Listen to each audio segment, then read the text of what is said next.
Chapter 8. Thinking in the Certain Way. Turn back to Chapter 6 and read again the story of the man who formed the mental image of his house, and you will get a fair idea of the initial step toward getting rich. You must form a clear and definite mental picture of what you want. You cannot transmit an idea unless you have it yourself. You must have it before you can give it. Many people fail to impress thinking substance because they have themselves only a vague and misty concept of the things they want to do, to have, or to become. It is not enough that you should have a general desire for wealth, to do good with. Everybody has that desire. It is not enough that you should have a wish to travel, see things, live more, etc. Everybody has those desires also. If you are going to send a wireless message to a friend, you would not send the letters of the alphabet in their order, and let him construct the message for himself, nor would you take words at random from the dictionary. You would send a coherent sentence, one which meant something. When you try to impress your wants upon substance, remember that it must be done by a coherent statement. You must know what you want, and be definite. You can never get rich or start the creative power into action by sending out unformed longings and vague desires. Go over your desires, just as the man I have described went over his house. See just what you want, and get a clear mental picture of it as you wish it to look when you get it. That clear mental picture you must have continually in mind, as the sailor has in mind the port toward which he is sailing the ship. You must keep your face toward it all the time. You must no more lose sight of it than the steersman loses sight of the compass. It is not necessary to take exercises in concentration, nor to set apart special times for prayer and affirmation, nor to go into the silence, nor to do occult stunt of any kind. These things are well enough, but all you need is to know what you want, and to want it badly enough so that it will stay in your thoughts. Spend as much your leisure time as you can in contemplating your picture, but no one needs to take exercises to concentrate his mind on a thing he really wants. It is the things you do not really care about which require effort to fix your attention upon them. And unless you really want to get rich, so that the desire is strong enough to hold your thoughts directed to the purpose as the magnetic pole holds the needle of the compass, it will hardly be worth while for you to try to carry out the instructions given in this book. The methods herein set forth are for people whose desire for riches is strong enough to overcome mental laziness and the love of ease, and make them work.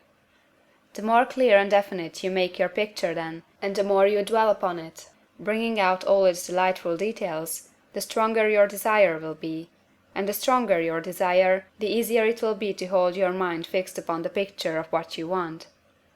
Something more is necessary, however, than merely to see the picture clearly.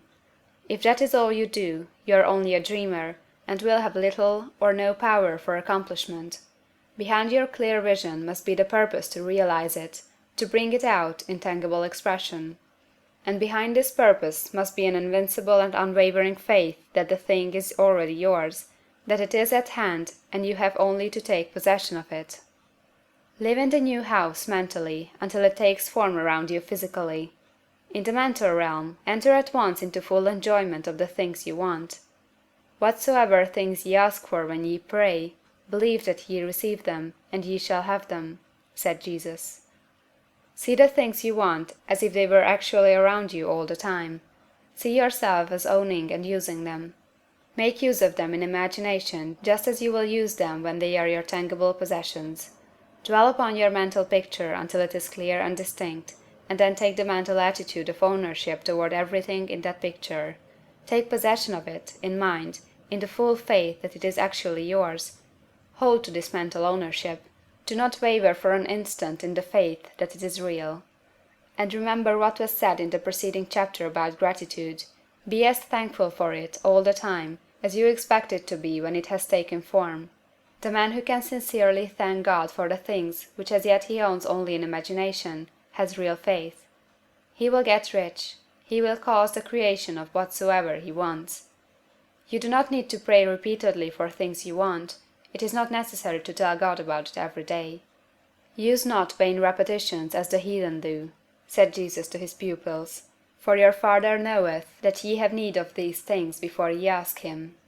Your part is to intelligently formulate your desire for the things which make for a larger life, and to get these desires arranged into a coherent whole, and then to impress this whole desire upon the formless substance, which has the power and the will to bring you what you want. You do not make this impression by repeating strings of words, you make it by holding the vision with unshakable purpose to attain it, and with steadfast faith that you do attain it. The answer to prayer is not according to your faith while you are talking, but according to your faith while you are working. You cannot impress the mind of God by having a special Sabbath day set apart to tell him what you want, and of forgetting him during the rest of the week. You cannot impress him by having special hours to go into your closet and pray, if you then dismiss the matter from your mind until the hour of prayer comes again. Oral prayer is well enough, and has its effect, especially upon yourself, in clarifying your vision and strengthening your faith. But it is not your oral petitions which get you what you want. In order to get rich, you do not need a sweet hour of prayer, you need to pray without ceasing.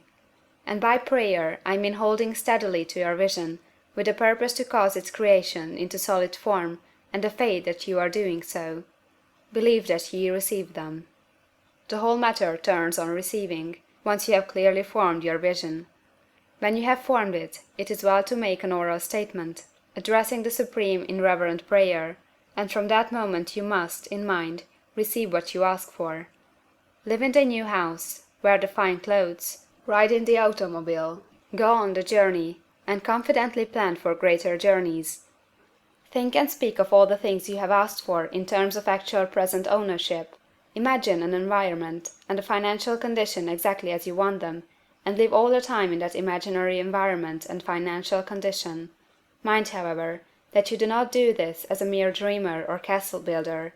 Hold to the faith that the imaginary is being realized, and to the purpose to realize it.